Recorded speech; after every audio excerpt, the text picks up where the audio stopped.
At the beginning of 2022, after watching hours and hours on short-term rental videos, I decided that I wanted to buy a house and turn it into an Airbnb. But I had no idea what I wanted to do. I didn't know how to analyze a short-term rental property. The price of real estate had gone up 30% in the past 12 months. And with interest rates going up, I wasn't sure if I was about to buy something at the peak of the market. You know, when things like this happen, you basically have two options. One, you could do nothing and keep your money in the bank waiting for the perfect time that really never comes. Or two, you could learn how to analyze a deal and go in with confidence, knowing that long-term enough, given enough time, things will work out. My name is Joaquin, and in this video, I'm gonna walk you through what I learned from buying my first Airbnb property and exactly how much money I made in the first 30 days. You know, one of the biggest fears that I had when deciding to buy an Airbnb was not making enough money to cover my expenses and basically having the property be worth half next year because of some sort of housing collapse. But I told myself, you know, if I run my numbers properly and if I'm able to at least, at worst case, cover my expenses, then I know that if there's any fluctuations in real estate, as long as I wait long-term enough,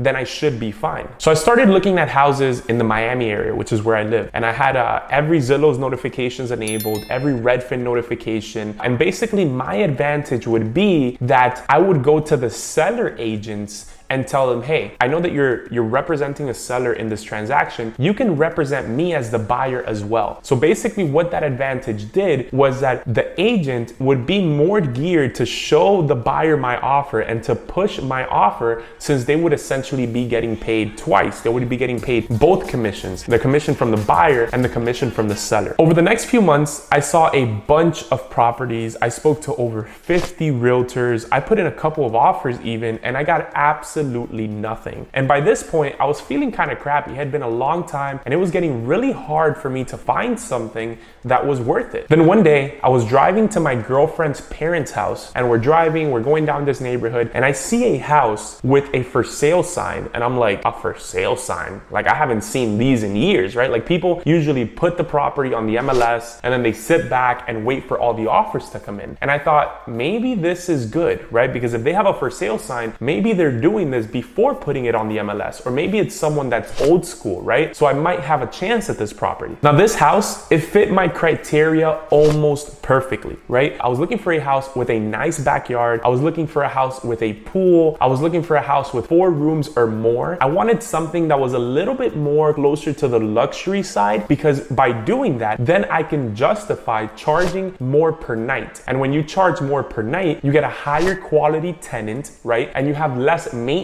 to do on the property, less management of the property. Now, next up, I had to analyze the property and see if it made any financial sense at all. So let's go over exactly how to analyze an Airbnb short-term rental property in 30 seconds. So the first thing that you're gonna do is you're gonna go to airdna.co and you're gonna make a free account there. This is a data company that's gonna help you estimate how much revenue the property could possibly make, right? After you make your account, you're gonna click on the rentalizer button on the bottom left, and you're gonna type in the address of the home at the top. When you type in the address and you click analyze or search, what AirDNA is gonna do is it's gonna compare that property to all the different properties in the area that are similar to it and give you an estimated annual revenue, an average daily rate, and an average occupancy rate, right? So for this property, the annual projected revenue was $152,000. The average daily rate was $561, and the occupancy rate was $74. So that's a quick and easy way for you to get a pretty good base as to how a property could perform. Another thing that I did was that I went on Airbnb and I searched. And all you do is you search and you go on there and you start looking at what are the options that people have when they look for a property that is of similar size than the property that I'm looking to buy, right? And what you could do when you go on Airbnb is you could click on their calendars and you could see what days are blocked and what days are available. And that gives you a sense of how much these places are being occupied. So what I noticed was that at a $561 per night rate, that was a little bit low for me, because I could make this property look so much better and be of so much more value than the other comparables. So I ran my numbers at a 60% occupancy, right? So less occupancy, 18 days out of the month, and a $650 a night rate. So I estimated that this property could potentially generate from $11,000 to $12,000 a month in booking revenue, right? Now, obviously that doesn't cover all the expenses, but that's the number that I was estimating to make on a monthly basis. Now, even though this house had a lot of potential, they were asking way too much. They were asking $1.5 million, which was actually a lot more than even the comparables in the area that had sold, right? Of properties that had sold. So I didn't want to get too excited, right? I had seen, 30, 40 other potentially really good properties before that all turned into nothing. So I didn't want to get too excited here. But this time around, I decided to try something different. And what I decided to do was, look, since this person has a for sale sign in the front, maybe they're a little bit old school. So what I'm going to do is I'm going to write a handwritten letter. So I wrote a handwritten letter in English and Spanish, because here in Miami, a lot of people speak Spanish. And I told them my story. I was like, look, this was around like March. So I was still 25. My birthday's in April. So I was like, look, I'm 25 years old. I came to this country when I was 5 years old with nothing. I come from a lower, income family. Over the past few years, 5-6 years, I've been able to build a pretty successful business for myself. So I kind of gave them that story, to try and connect with the seller and show them like, look, I came here with nothing. I've been able to make something out of myself. I would love to buy your property, to create some emotional connection to this person, because I know that just like I'm sending a letter, they're probably getting a ton of other offers, right? Because the housing market is completely insane. Like the housing market here in Miami, now it's starting to slow down a little bit. But when I was purchasing, right, back in February, March, April, you basically had 48 hours to put in an offer and it would get approved or denied, and all houses would sell during a very small time frame. So I had to be quick and I had to do something to try and differentiate myself. Long and behold, the next day, the owner calls me. His name is George. He calls me, we talk for a little bit, I feel good, right? And at the end, he tells me, look, Joaquin, you're a good fit. I love the letter that you sent me. It was great. But this property is already under contract for 1.4 mil. It's already under contract. How is this property under contract when all it had was a for sale sign outside? Who got there before me? So again, I tried not to be mad, but you get a little mad because it's like, man, you're trying so hard and just nothing works, right? There's no way. When I was broke, the challenge was, how can I one day build a business? How can I make enough money to one day be able to, buy real estate, buy investment properties? But now it's a different challenge. Now it's like, well, now you have the funds to be able to buy the property, but it's not as simple as just buying it, because there's 20 million people out there that also want to buy it, right? So it's just this new challenge that comes after every different step, right? So I was like, okay, you know what? I'm gonna have to remove the word investor from my Instagram profile. I'm gonna have to go hedge inflation by just putting all my money in Mooncoin. Like, what am I gonna do, right? Because buying an Airbnb is not working out. Like, this is not fun. And so from that point forward, I just waited and I continued working on my business and, just doing the day-to-day, and I just forgot about that house. And 3 weeks after, George calls me and he tells me, Joaquin, you're up next. We fell out of contract, and, I think that maybe we could figure something out. So then we started negotiating, right? And remember, they were under contract at 1.4. So we started negotiating. Later on, I found out that the reason why the house had fallen out of contract was not because of some financing issue or whatever. It's because there was what seemed to be termites in a specific area of the house, which later on we ended up fixing, and it wasn't actually termites, but I used that to my advantage and I renegotiated the house down to $1.28 million. So we ended up at 1.28 and it all went through, we closed, and finally, by this point, I finally had a house that I could do Airbnb with, and one where my estimates were that I would make from $3,000 to $4,000 a month in cash flow, right? Those were my estimates. Those were my projections, right? But I was still feeling a little bit scared, right? Because the most expensive house I had sold in this neighborhood prior to this one was $1.2 million. And so, I had a house now, but I had the most expensive house in the entire neighborhood. So I was a little bit uneasy about that. But at least we had a house. Now my goal was, how can I get this thing on Airbnb as quickly as possible? Like, any second that this house is not on Airbnb, I am losing money. So I laid everything out and I said, you know what? This is gonna take a month. In 1 month, I'm gonna get everything ready. I'm gonna furnish the entire house. I'm gonna do the backyard. I'm gonna do whatever I need to do, and we're gonna be on Airbnb, right? 1 month. 30 days. We're gonna do it in 30 days. It took 3 months. It took 3 months to get this house ready. And every single month, I'm paying a mortgage, I'm paying expenses. It's painful. It's really painful. But you know what they say, whenever you're working on a house or you're working on a project, come out with a deadline and then extend it, because you're never gonna meet that actual deadline. And so I bought this house somewhere around early April, and July 23rd was the day that this house was finally ready to go live. So July 23rd, I'm at my parents' house. I set up the listing real quick. I press submit, and we're officially live. All right, let's get into the numbers. But before I do that, can I speak English?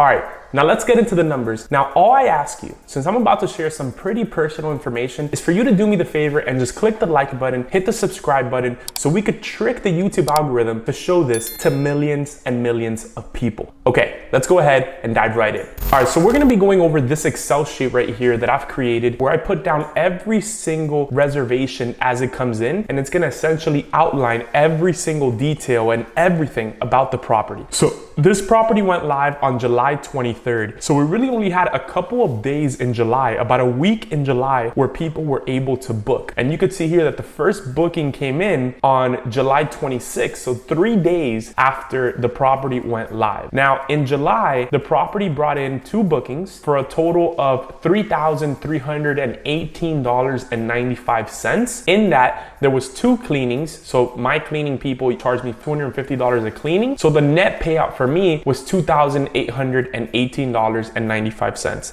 Now let's go over what the expenses are for this property. So the mortgage is $6,521, and this includes principal and interest as well as taxes, right? Then we have electricity, around $450 to $500 a month, landscaping, pool service, the monthly insurance costs, which is short-term rental insurance and flood insurance, internet, water bill, Netflix, software tools, and an extra $700 that I set aside every month for random supplies and maintenance and stuff like that. So the total monthly expenses for this property are $8,449. Now, if you remember, my forecast for this property was anywhere between $11,000 to $12,000 a month in gross bookings, right? Obviously, already excluding the cleanings. So in this last week of July, the loss here was $5,631. Now, every time that I make a mortgage payment, right?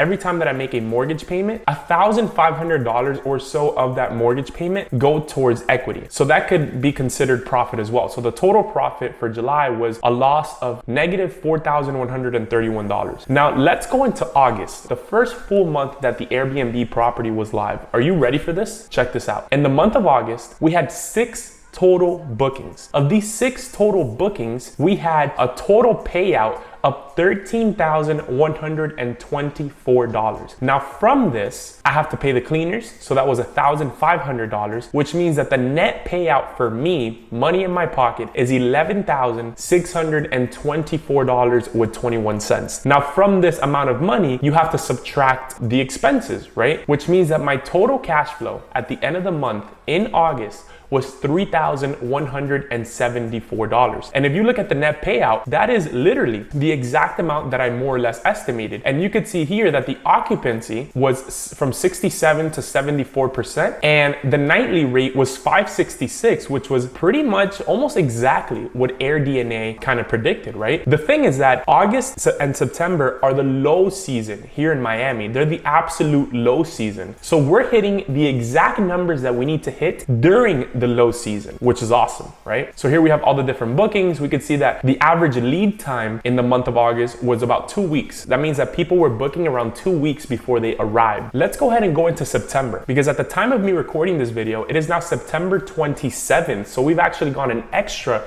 30 days. So I'm about 60 days in or so, right? So September, check this out. September brought in 9 total bookings for a total payout of $15,722. Now I had to pay the cleaners, which were $2,250, and I also have my regular expenses of $8,450, which means that my total cash flow, okay, for the month of September was $5,022, which is pretty freaking sweet. I mean, if I wanted to rent this property on a yearly basis, right? If I wanted to rent it on a yearly basis, I could probably charge $7,000 a month or something. And for me to cash flow $5,000 a month is absolutely insane. right? Now the total profit is more like 6,500 if you include the equity. And then there's also additional, right? There's an additional element there, which could also be considered profit, which is the depreciation of the asset. That's a little bit more advanced. So we'll go over that in separate videos if you guys want to learn more about that. But yeah, so in September, 83% occupancy at a $550 nightly rate. Absolutely insane. Here we have September. So right now we have a guest in there. Then we have another guest that's going to end the month. We had all these guests here. Right here, the 6th and the 7th. That was actually a manual booking. So someone that booked directly with me. And here we have basically September was pretty much fully booked except a couple of days. And then here we have August. So August had 1, 2, 3, 4, 5, 6 guests. And then one of them here that started from July. So July, we started on the 23rd. We started on the 23rd in July. We got our first booking here on the 26th, which was this person that came in here on the 27th. So absolutely insane results for the first 30 to 60 days of this Airbnb being live. So what do you guys think about my Airbnb investment? Is it worth it? Is it something that you would consider doing at some point? And again, this doesn't only work on properties of this size, right? It works on properties of all sizes as long as you're able to analyze them properly and they're in, good locations that people are already renting. You don't have to take a huge risk and buy something, in a secluded island somewhere. You can use the comparables in the area to help you estimate how much money a property is going to make. For me, I think it's a home run because the alternative here is to rent this property on a yearly basis. And if I rent this property on a yearly basis, I could probably bring in $7,000 to $8,000 a month in rent, which, to be bringing in $13,000, sometimes even $14,000 a month in rent is way more than that. Absolutely way more. And from a cash on cash return, this is really not something that you see very frequently in real estate, right? Like there's people that own rental properties where they either break even or they'll make a couple $100s per month on the property and they're okay with that. But to make $5,000 per month on a property cash flow, right? Free, like money in your pocket, not free because obviously there was a cost to doing it, but money that's in your pocket is actually absolutely insane. Now my plan is to continue reinvesting all of my profits back into short term, right? Doing short-term rental and doing Airbnb, it's not my main thing. My main thing is e-commerce and software, but I feel that short-term rental is a place where you're able to invest money where it's not liquid, right? Because you can't just sell a house from one moment to the next without incurring costs, but it's a place where you're generating returns that are, lower risk than I would say, at least right now, putting it in the stock market or something like that, where there's so much volatility, right? Now, the whole point of videos like this is for you to learn together with me, for me to risk my capital, for me to do all these things that I'm going to do anyways to try and continue growing, to try and continue investing. But through this channel, I'm able to share it with you and hopefully have one of you guys learn something that allows you to go out there and start your first Airbnb or just make some extra money online. Now, if you want to learn the exact amount of money that it took me to start this property, make sure that you click on this video right here. Okay, which side is it on?